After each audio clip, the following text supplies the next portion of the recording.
Power Hour. Coal. Oil. Natural gas. Power Hour, the show where today's top energy experts break down today's top energy issues. No sound bites, no talking points, no nonsense, no BS, no softball questions, no vagueness, just in-depth analysis and ruthless clarity. Power Hour. Here's your host, Alex Epstein. Hi, and welcome again to Power Hour. I'm your host, Alex Epstein. Now, today we're going to be talking about the largest and fastest growing field in energy today. Now, what is that? Is it solar? Is it wind? No, those still hold less than 1% of world market share. Is it nuclear? No. Oil? No. What about natural gas and the shale gas revolution? Well, as amazing as that is still not the fastest growing sector of energy in the world. The fastest growing sector of energy in the world is coal. Coal has been instrumental to the dramatic standard of living improvement over the last 20 or 30 years in China and India, which have multiplied their electricity production from coal many, many times over. And yet, coal is by far the most hated energy source in the world. In the United States, groups like the Sierra Club say that we need to go beyond coal. And our government is waging an all-out war on coal. Now, the war metaphor is used a lot, but here I'm using it fairly literally because they are trying to stop the production and consumption of coal by force. And here today to talk about the war on coal is someone who's been writing a ton on it lately and is a friend of the show and a previous guest on the show, Dr. Marlo Lewis of the Competitive Enterprise Institute. So, Marlo, welcome back. Thank you, Alex. Thank you for having me back again. Okay, so before we get into the war on coal, could you elaborate just a little bit on the importance of coal to modern life here and around the world? Well, coal has been the workforce of the Industrial Revolution, which has made it possible for the planet to sustain something like 6 times or 7 times as many people as existed before the Industrial Revolution, and for the average per capita lifespan, or the average lifespan, to increase to more than double, and for the average person to have access to more than twice as many calories, and for people not only to live longer but to live healthier, because energy, electricity in particular, is the basis for just about every aspect of the modern economy, especially the information economy, the digital economy. A lot of your electrons and your bits in your computer originate with coal. And like everything in life, coal has, there are trade-offs associated with coal.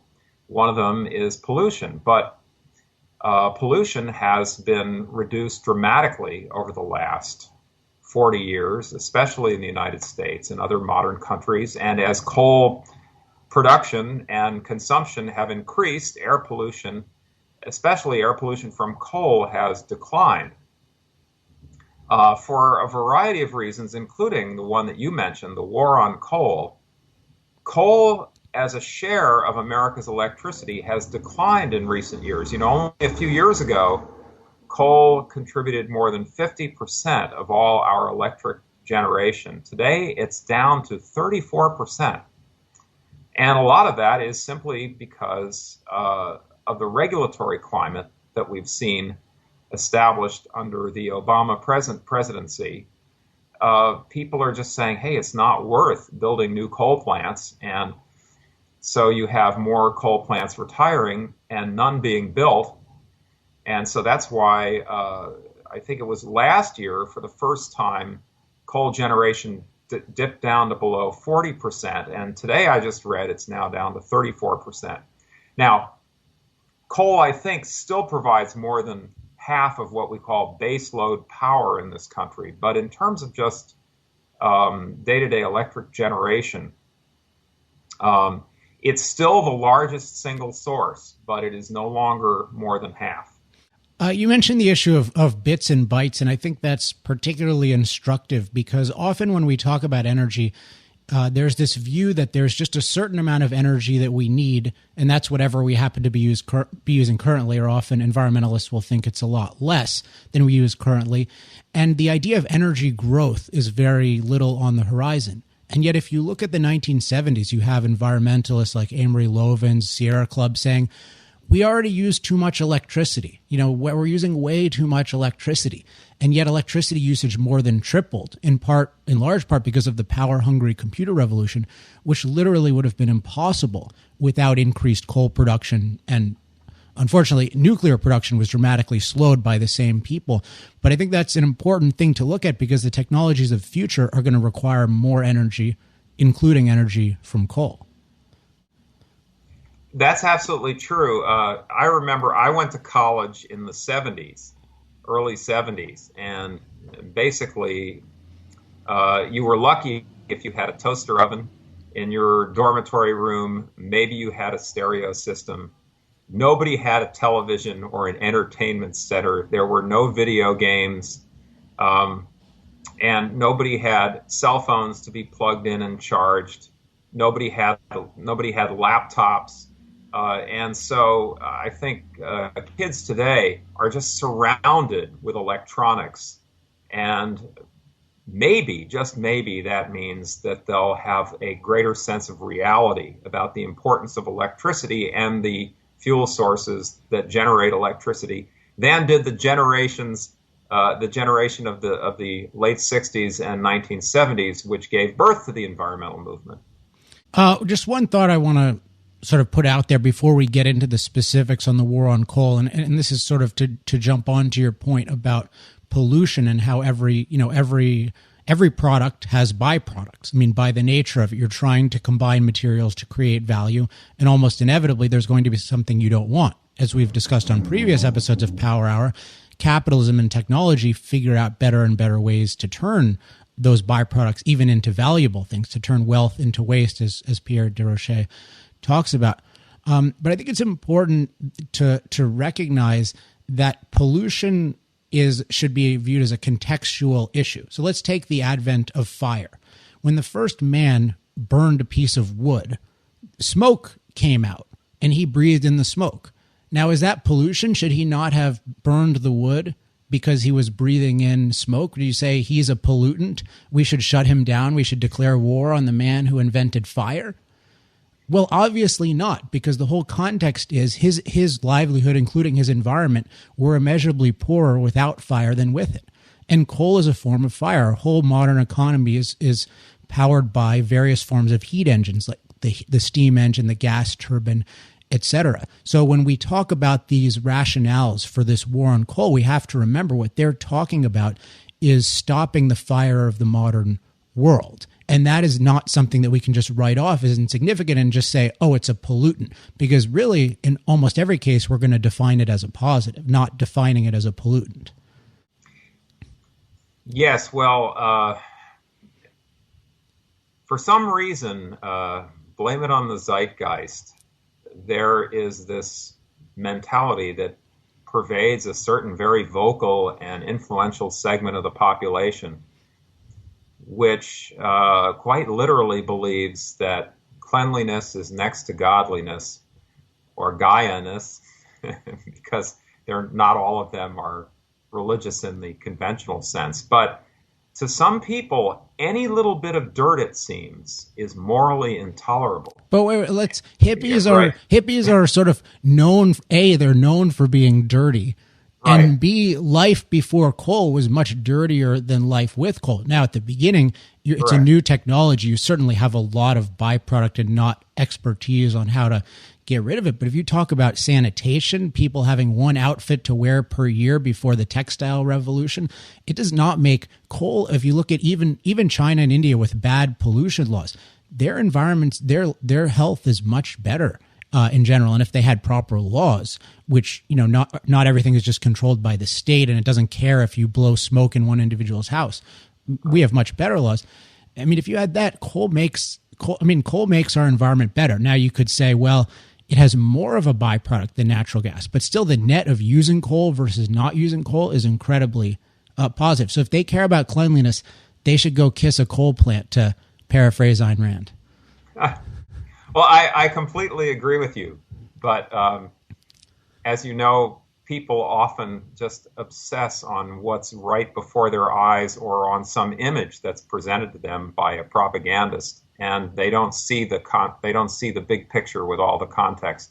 They don't see all the microbes that they don't have to come in contact with because modern society is so antiseptically clean. One reason being that we have so much energy at our disposal for purposes of sanitation. And so all they'll see in their minds is the image of a smokestack. But here's a perfect example, and this is an issue that's very hot right now in Washington. It will be debated and voted on, if not this week, then very likely next week in the Senate.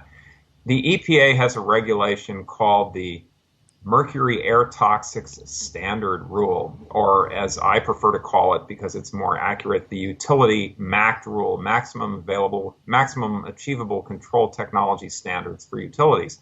Now, one of the reasons why EPA says it must regulate this is because there are trace amounts of an acid gas called hydrogen chloride emitted by coal-fired power plants. And it just turns out that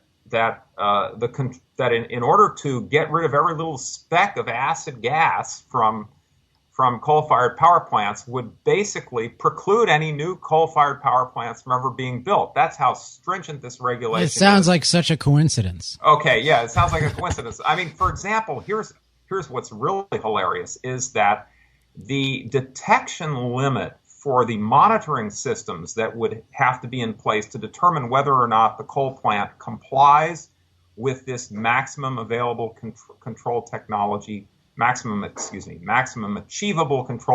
standard for acid gases. The detection limit is much greater than the limitation that's actually put on the plant. So no one would ever really know whether the plant was in compliance or not, which is one reason why no new plants will be built, because the pollution control manufacturers can't even guarantee that the equipment will work, because the amount that is allowed to be released is lower than the amount that the monitoring equipment can reliably detect. Okay, but here's what really is incredible about this, is that EPA actually has a health standard for acid gases. It's a standard based on parts per million of the acid gas in a cubic meter of air, all right?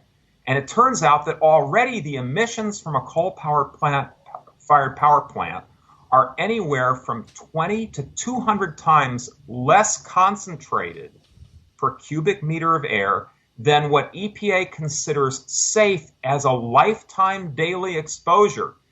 But still, any little molecule is too much for some people. For some people, it's just an outrage that there's any little speck of dirt, or in this case, acid gas in the air, and that's enough for EPA to decide that these very onerous controls, which may actually kill the future of an entire industry, are necessary. That's what I mean by this sort of clean freak mentality that looks at every little molecule of pollution as anathema. And it's just, I don't understand it. I mean, as you say, hippies are not known for their cleanliness. Well, yeah. Except when it comes to the electric utility industry. No, see, well, I think I at least partially understand it, because I want to just challenge again this idea that there's any concern with cleanliness, danger, harm. This is all a smokescreen. And you had a recent report on, how do you say, MAST or MACT? MACT. MACT. Right. One of the things I noticed in your report, which is something you point out that's incredibly typical of the green movement, is that they are completely oblivious or unconcerned with natural harms to human life, harms that are not man-made.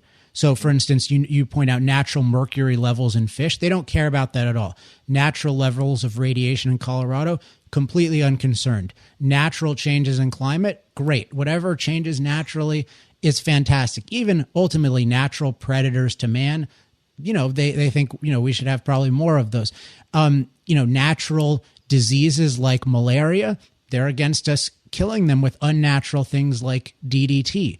So what's really happening here is that the idea of an effect on human life is a ruse. It's meant to make it appealing, because if you look at the common denominator in what they care about and what they don't, it's not its impact on human life, it's whether it's man-made or not.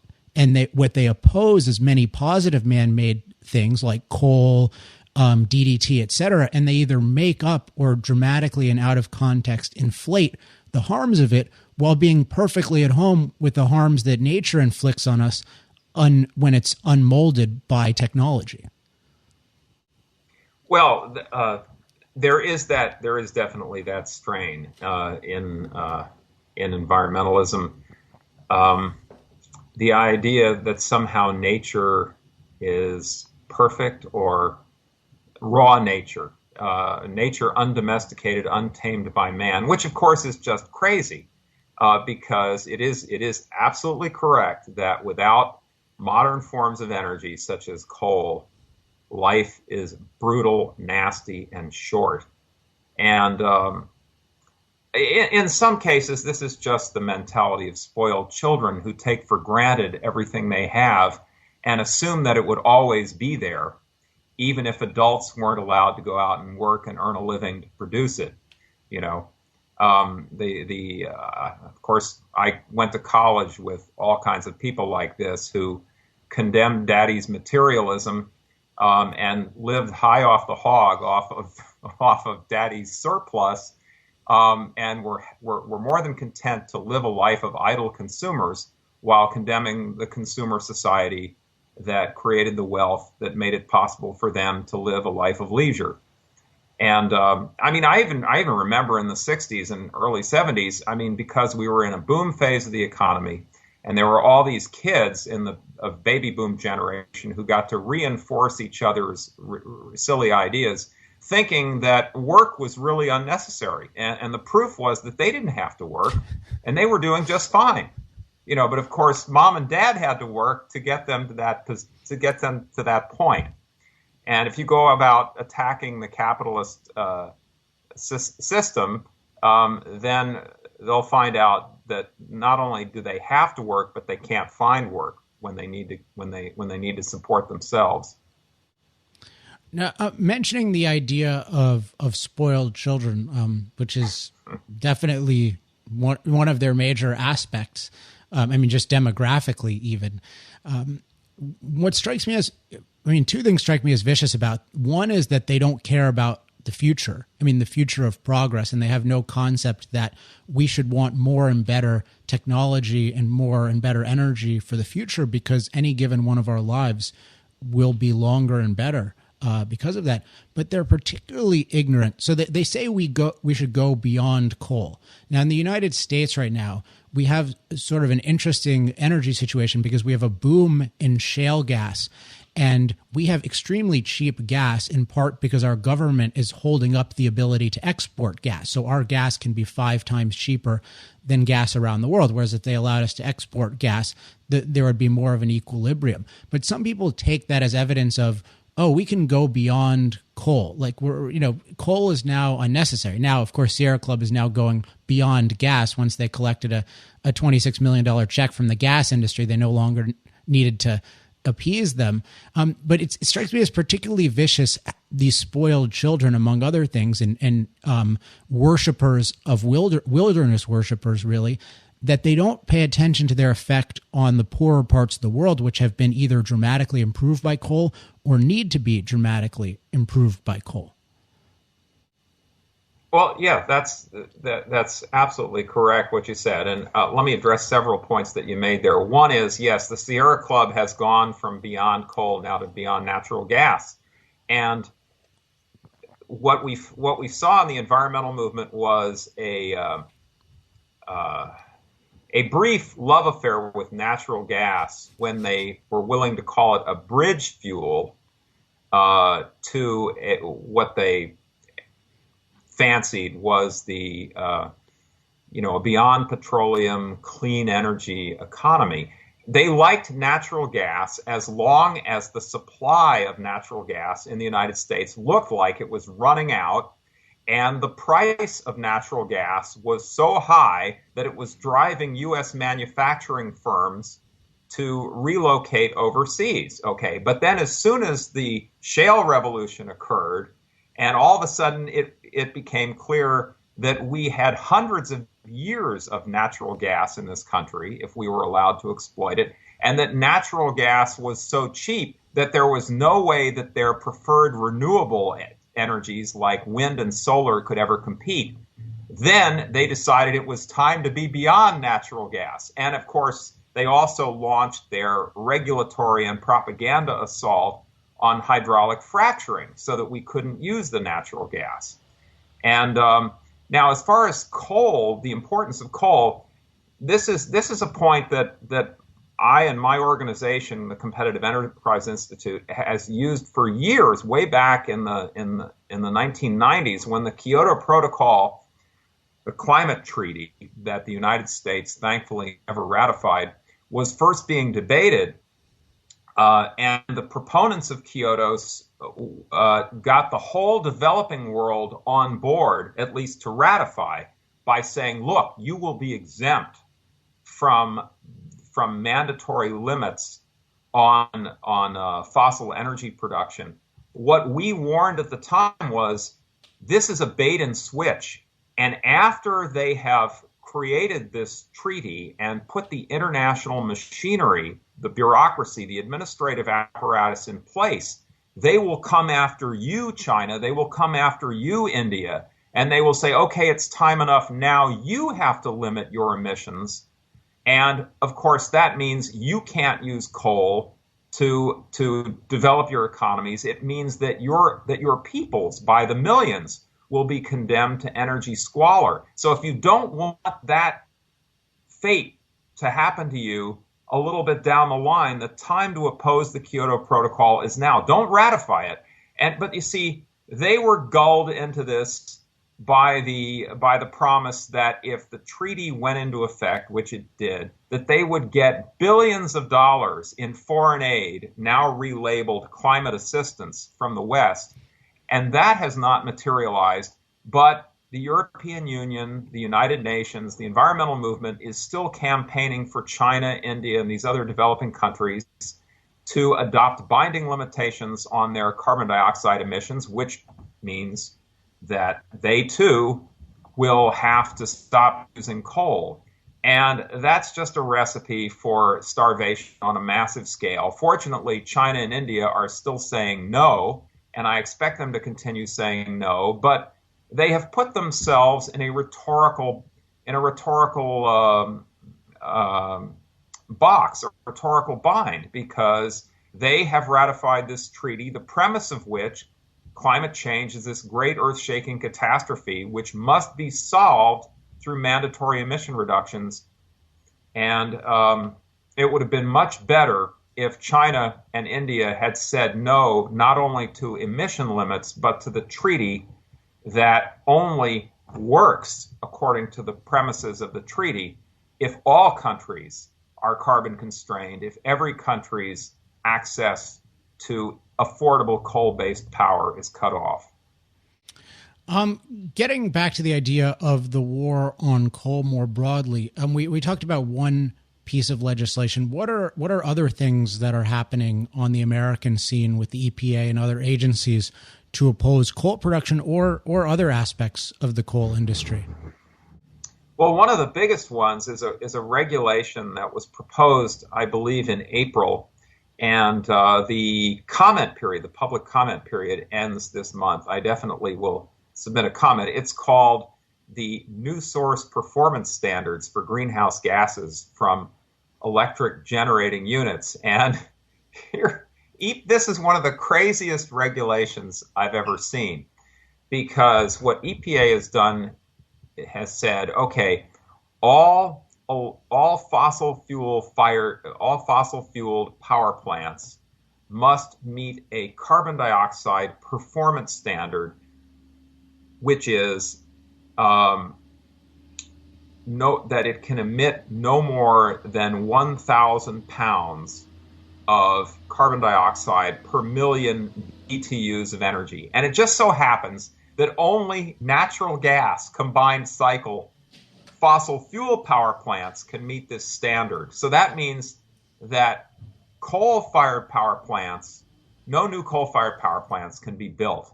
Now, EPA says, but you see, if the coal plant installs carbon capture and storage technology, it will be able to comply with the standard, except EPA admits that carbon capture and storage technology is not economical. It will raise the cost of electricity from a state-of-the-art coal plant by 80%. All right, so basically what EPA has said is, and here's why this is just a crazy rule, because a new source performance standard is supposed to be an adequately demonstrated system of emission reduction. And that means it should be a system of emission reduction for the specific type of facility you're talking about. What EPA has basically said is that a natural gas combined cycle plant or natural gas turbines are an emission control technology for coal-fired power plants. It's absurd. I mean, EPA might as well have said, well, we're going to make the standard zero emissions, and then nuclear reactors are going to be an adequately demonstrated system of emission control for natural gas turbines. I mean, it's just so cockamamie. It's the epitome of politically results-oriented or directed regulation, where impartial scientific criteria need not apply. What matters is the result that we want. The result we want is no new coal plants built. So we're going to define natural gas combined cycle as an emission control technology for coal. I mean, it's just outrageous, but that's what they've done. So it's a real belt and suspenders approach, because both this rule, the new source performance standards rule, and the maximum achievable control technology standards rule will have the exact same result, which is that you can't build a new coal-fired power plant. And then there are other regulations that EPA has adopted. Wait, can I ask about the last one? Go ahead. Sure, go ahead, please. It seems like, so this has been happening over the past couple of years, where the environmentalists and their allies in Congress and in the presidency they've had a clear belief that CO2 is a pollutant, that coal, oil, and even natural gas are bad and should be largely eliminated from production.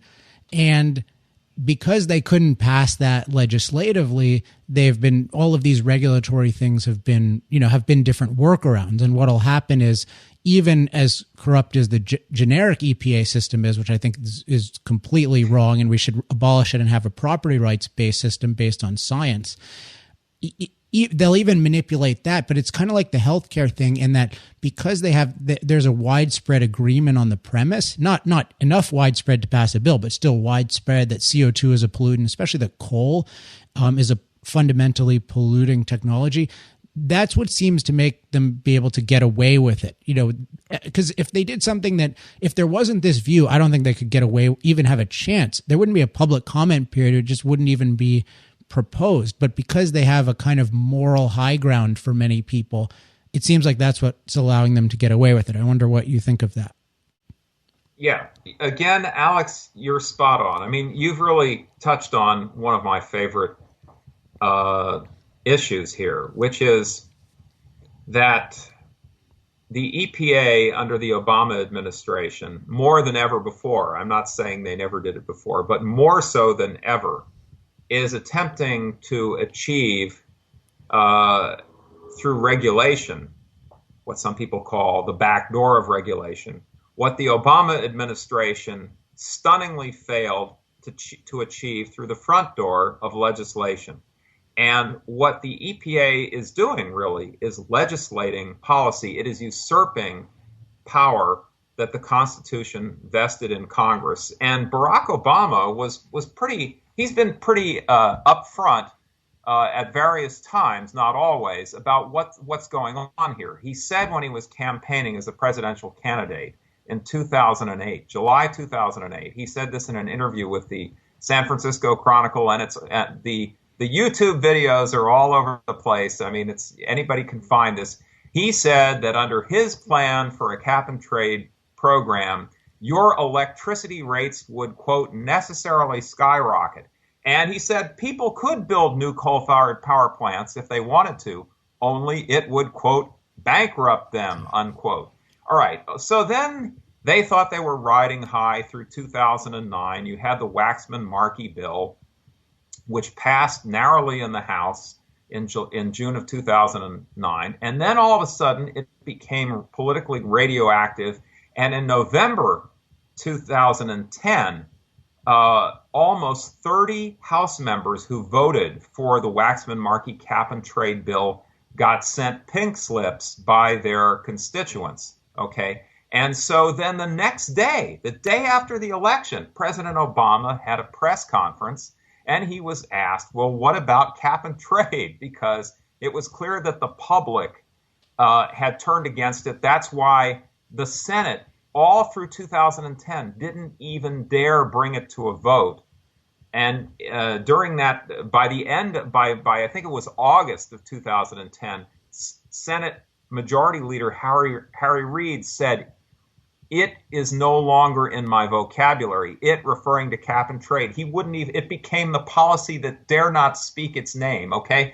The day after the election, November 2010, President Obama said, well, cap and trade was never the end. It was only a means. And I will be looking for other means. There are other ways of skinning the cat. Well, these other ways of skinning the cat is basically EPA acting like a super legislature and legislating climate policy and energy policy, or anti-energy policy more accurately, for the nation. And that's what's going on with the new source performance standards rule. It's what's going on with the maximum achievable control technology standards rule. Congress never said that we should ban the construction of new coal-fired power plants, but that is the effect of both of these rules, and EPA is doing it on its own say-so. And that's, I think, the main reason why Congress should overturn these rules, wholly apart from the merits, which I think there's a very strong case on the merits to overturn the rules, but because under our Constitution, which is designed to ensure democratic accountability for all policy decisions, only the people's representatives get to make these big decisions about the content and direction of policy, national policy, not unelected bureaucrats whom voters cannot punish at the ballot box. Yes, I think it's a really important point that there is the whole just antipathy and disrespect for the American Constitution in all of these shenanigans. I think my sense of it is, so there's the issue of Congress is not passing a specific law to do this. My view, as far as I've thought it through, is if Congress did pass a law to limit things on the basis of greenhouse emissions, that would be unconstitutional for at least two reasons.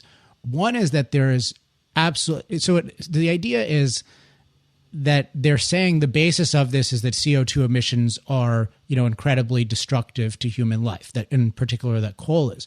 Now, if we look at the last 100 years of CO2 emissions, climate-related deaths have gone down by something like 99%, crop yields have gone up. So all the evidence we have so far in terms of actual impact on human life is that CO2 emissions in these technologies dramatically improve it. Now, you can't just say, oh, you're not allowed to do this because I made a model of the future that has no predictive proof behind it, and so we're going to throw away we're going to ban all these technologies based on a completely arbitrary model. I mean, I can make a model that says CO2 will make life 10 times longer. I mean, you can make any model you want. So it's completely unscientific, one. But two, even if there was a scientific significance to it, it cannot given the current state of the world, it cannot accomplish its goal. So take AB 32 in California, our ridiculous climate law. That law can have no demonstrable effect on the thing it is designed to impact. Therefore, the basis of the law is non-existent. In order to pass any law, just hypothetically against this, you would need to be able to prove that passing this law would actually address the problem. But you can't do that in one country while China is just multiplying while China is increasing emissions. So it's just not a real law. As far as I understand it, it's unconstitutional through and through. Well, that's a long conversation. I'm not sure about that. I mean, it almost sounds like you're saying that stupid laws are no, but a law has a basis for it. So if the basis is if the basis is if something is unenforceable, which is its basis cannot be achieved. Like if the basis of something is that we're going to discover all the world's unicorns and it's going to cost $100 billion. I don't think that's a constitution. I don't think that's a real law, because it's stipulating the goal of it is something that's provably impossible given the current context. So I'm floating that out there. If any legal scholars want to call into the show, not call in because we don't have calling in, but if they want to write me and either affirm my ideas or blast them, I'm eager for either. Yeah. Let me get to another point that you raised as to how it is they get away with going around the constitutional forms and formalities, and how they just subvert the separation of powers with a smile. And you mentioned it's because they think they have the moral high ground because they depict pollution as this great health threat to the American people. And I just want to mention then something that I think this is a major point in the debate over the utility maximum achievable control technology rule, the MACT rule, which is, here's the really hilarious part of this, is that this regulation supposedly makes us better off because it will reduce what they call hazardous air pollutions, the main one being mercury. Now, in the paper that I've written, and I've also got a piece coming out in Forbes sometime soon that people can read if they don't want to read the entire paper, which is available at cei.org. It's called All Pain and No Gain, the Illusory Benefit of the Utility MACT. But anyway, it turns out that, it's all bogus, but even if EPA were telling the God's honest truth, the health benefits of the regulation would if you monetize them, would be no greater than $6 million and would be as low as $500,000. Okay, this is according to EPA's own estimate, and of course, I show in the paper that the real value is zero. But even if you take EPA at face value, it's between $500,000 and $6 million. But EPA itself acknowledges that the cost of the rule is $9.6 billion.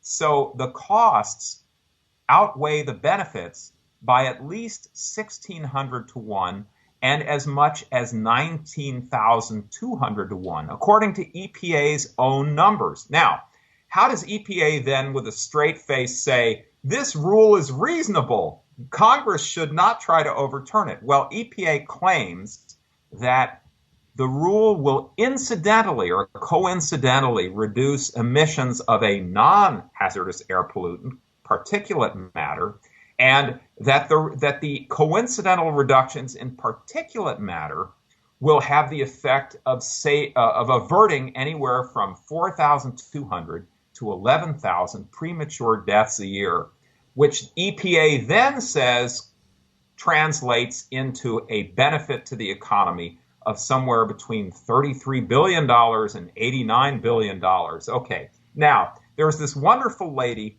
who works for an organization called NARA Economic Consulting Associates, Ann Smith, Ann with an E, A-N-N-E. I highly recommend that you all go on the internet and read her congressional testimonies, read her study. Anyway, what she demonstrates conclusively is that almost 100% of these alleged averted deaths occur in areas of the United States that already are in attainment with EPA's National Ambient Air Quality Standard for particulate matter, for the fine particulate matter that EPA says is the deadly kind, all right? And what is a National Ambient Air Quality Standard? It's a level of air pollution that EPA says is protective of public health with an adequate margin of safety. So all of these averted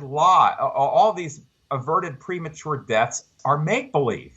It's like we could say to EPA, well, which time were you lying? Were you lying when you said that the current National Ambient Air Quality Standard is protective of public health with an adequate margin of safety? Or are you lying when you say that reductions of PM, of fine particulate matter below the standard, or excuse me, or are you lying when you say that concentrations of this stuff below the standard are killing people by the tens of thousands? And I mean, Ann Smith goes on to show, in addition to this, that even if EPA lowers the current standard, which they probably will do, that's still anywhere from 94% to almost 100% of the averted deaths will occur at levels below the new revised tougher standard. So, I mean, this is just all hokum. It's total baloney. But they're scaring people into believing that air pollution is killing people by the thousands, and that's why the mercury rule is good, even though the pollutant that would be lowered isn't even mercury.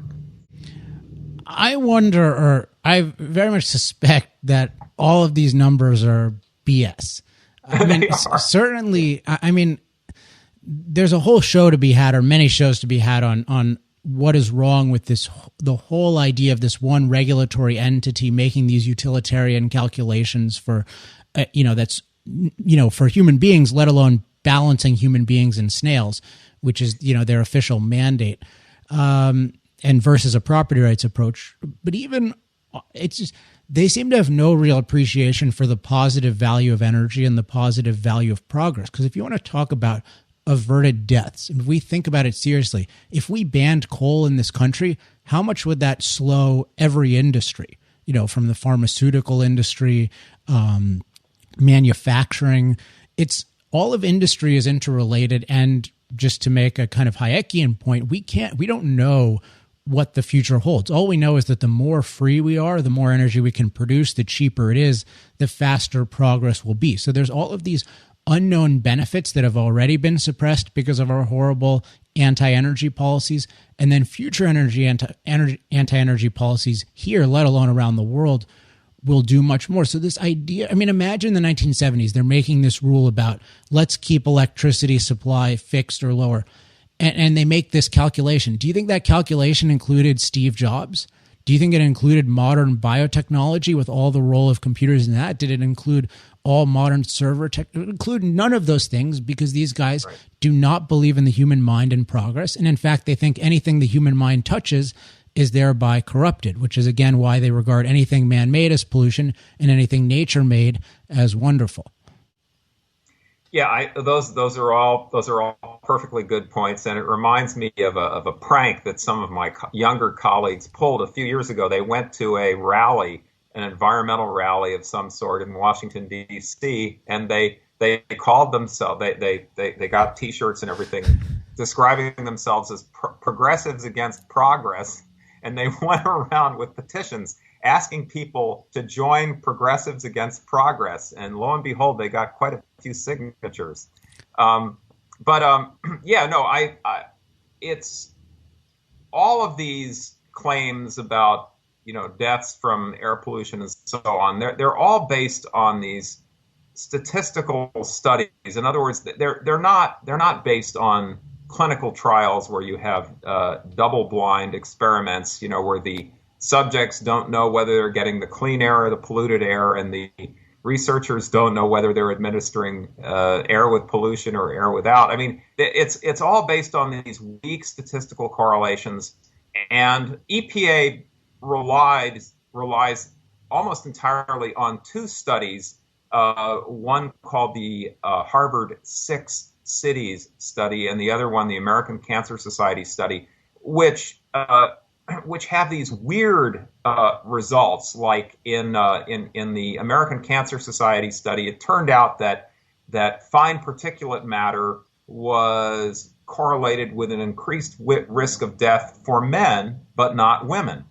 For people who only went to high school, but not for people who had some college. For people who exercise moderately, but not for people who are completely sedentary, or people who exercise vigorously. And then in the other study, it seemed like there were some correlations between fine particulate matter levels and death from coronary disease. But there was actually a statistically significant association between particulate matter levels and reduced incidence of death from respiratory diseases. So, I mean, this is all.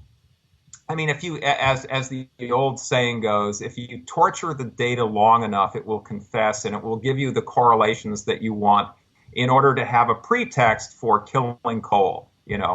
And one of the fun points that Ann Smith makes in her paper is that what EPA is assuming is something that has certainly not been validated by any medical research, which is that fine particulate matter at any level, down to zero, any level above zero, kills people. And what she shows is that if the dose response function were truly that way, then 25% of all deaths in the United States in 1980 would have been due to the inhalation of fine particulate matter. Now, you and I both know that millions of people die in this country every year, and not one coroner's report has ever listed fine particulate matter as the cause of death. And yet EPA's theory implies that 25% of everybody who died in 1980 died because of fine particulate matter pollution. So somebody is trying to pull our leg, and his initials are EPA, and it's all completely agenda-driven. And I totally agree with you. The mindset here does not appreciate that the human mind makes the world a better place and a cleaner place, and not just by controlling pollution, but basically by reorganizing the entire human environment so as to promote the health and life of human beings. Now, let's talk about one more person or entity that's been pulling our leg, and this is a point of extreme outrage for me. This is Chesapeake Energy giving $26 million to Sierra Club's Beyond Coal campaign.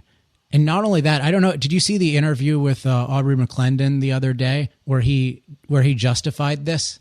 No, I missed that. I'm sorry to say. I don't have the quote in front of me, but it was very close to, it was completely unapologetic. Now, he said they've moved beyond the Sierra Club, given that now the explicit mandate of the Sierra Club is to destroy them instead of to destroy someone very much like them.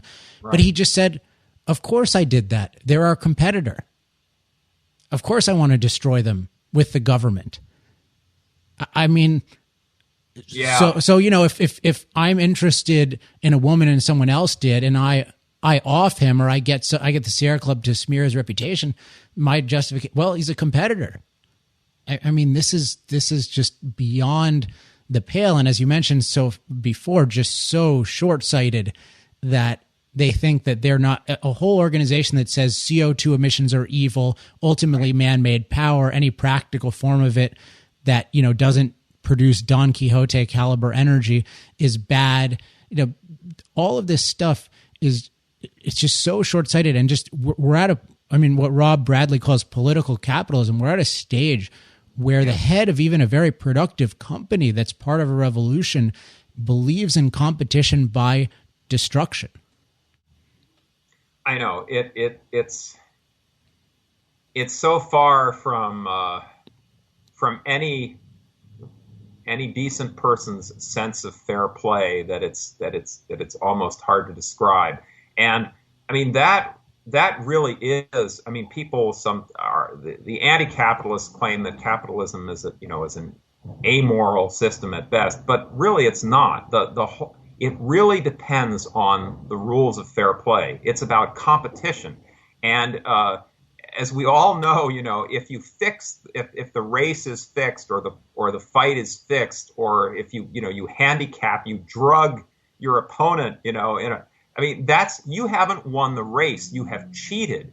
And one legitimate function of government is to prevent cheating, lying, fraud, stealing, and that's basically what Aubrey McClendon was trying to do. He was trying to get the Sierra Club to help him steal the market from coal. It's fine if he can outcompete coal on the basis of value to consumers, but what he was trying to do was rig the marketplace against coal. And okay, not everybody has a sense of honor, but people should at least, especially a business leader, should at least be smart enough to understand some basic rules of survival, one of which is united we stand, divided we fall. If we don't hang together, we all hang separately. If you don't speak up when they come for the Catholics, then there'll be nobody left to speak up for you when they come for you. The old lesson supposedly that we all learned from the Holocaust. And instead, what you see is this predatory behavior. And, it turns out that Chesapeake Energy, is now having some hard times. And, so maybe there is some justice in this world. Yeah, there's what bothers me about it is that, when they're producing shale gas, which is an incredibly productive and valuable activity, there's a certain amount of public shame or at least wimpiness about it. And yet there's a certain moral confidence when they support something called Beyond Coal. But as we've talked about, like, Beyond Coal isn't just Beyond Coal for the U.S., although that would be bad enough. It's Beyond Coal for the world. So again, this is something that's brought, let's say, 1 billion people clean drinking water in the last 20 years, which has been a major improvement, which has extended the life in India by at least 5 years. This is something people's real lives depend on.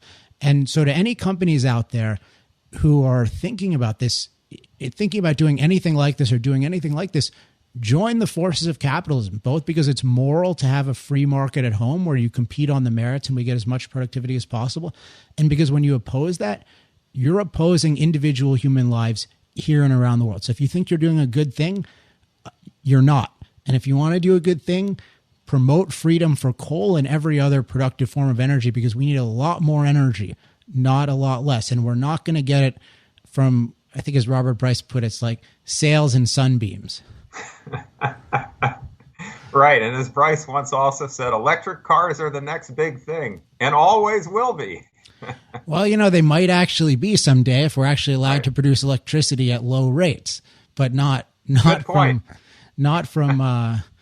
The idea that environmentalists like electric cars is such a joke. As soon as, if they ever became at all practical, they would just point out the mining process to get the materials, the toxicity of the batteries, the fuel source being coal or natural gas, the evil of despoiling the countryside, urban sprawl, building, too much construction for streets, too many shopping malls. And we really need to have, some more communal lifestyle, even though, of course, you can't have a close lifestyle when you don't have any energy. So, it's, because you all have to spread out so you can find enough animal dung and wood, to make a fire to live till the next day. Yeah, well, the only people who want to go back and live in the Middle Ages are the people who fancy that they would be lords of the manor. And the capitalism haters should reflect on the fact that not everybody could get to be the lord of the manor, that most people will end up as serfs. And so it's far better to let the Industrial Revolution march on and democratize wealth and mobility for all the world's people. Yeah, and for those of you who've read Atlas Shrugged, and if there are any of you in the audience who haven't, go do it. But it's really, at the end of the book, there's just this point about how ultimately the motivation of the people is a combination of power, but usually that originates from a real feeling of an inferiority and a hatred of the people who are better than them. So, industry is an example of people who actually get things done, who actually promote human life. The environmental movement is an example of a group of people who took a legitimate cause, which is pollution reduction, which industry was accomplishing very well and which just needed some clearer laws. And they used that to despoil industry and to accomplish nothing at all productive. And the idea that people are getting self-esteem not from creating value, but from destroying it, means we need a whole new environmental morality. Marlo, before we wrap up, anything else you want to share with the audience or anything you want to plug? No, that's, just to look tomorrow for my colleague David Beer's column in the, what is it in? Well, just look for David Beer, B-I-E-R. I've forgotten where he's going to publish it, but he does a critique of EPA's jobs impact assessment for this utility MACT rule. Here's what EPA argues that it will create jobs on net, will create an additional 8,000 jobs. And the way they tried to prove this is on the basis of some study that looked at 4 unrelated industries: petroleum, steel, paper and pulp, and I think plastics. In 1980, this study found that an additional job was created for every $1.55 of regulatory expenditure. All right. Well, all of these additional jobs were sort of clerical compliance jobs. You need more administrators to comply with an environmental regulation. But the funny thing that he points out is that by EPA's logic, then, that EPA the more costly the regulations that EPA imposes, and the more regulations that EPA imposes under this theory, the more jobs we would create, and so we could actually have a regulation as expensive as the entire gross national product, and it would be, all of our wealth would go into complying with this regulation, and somehow that would be a net job creator. I mean, it's one of the silliest arguments that I've ever seen an agency make. And my colleague, he's quite a young guy in early 20s, I think he was the first person to spot this and show the absurd conclusions to which it leads. And so I think some of your viewers will find that amusing to read tomorrow. Yeah, I'll check that out. I don't think I've read his works. It's good to hear that there's young blood in the field, and it's funny for me to call someone young, but I'm no longer in my early 20s, so I can do it. Marlo, thanks so much for coming on. Can you stick around for 1 second so I can talk to you after the show? Sure, Alex. All right, and with that, thanks again to Dr. Marlo Lewis for joining us this Power Hour. We pretty much covered everything I wanted to say about coal and more, so I don't have much of a wrap up. But just I hope you guys recognize this issue of looking at all of these things in the full context and recognizing that both in terms of economic prosperity, in terms of environmental improvement, coal technology, coal growth, and other forms of energy growth are completely essential. And that if we oppose them, we are opposing individual human beings' lives, their liberty, and their environment. And with that, that's all we have for this time. So if you want to contact me, as always, you can email alex@industrialprogress.net. Love mail, hate mail, criticism, praise, whatever you want. Happy to have it. So until next time, next week, I'm Alex Epstein. This has been Power Hour. Power Hour. Life, liberty, and the pursuit of energy. Power Hour. The antidote to shallow thinking about energy issues.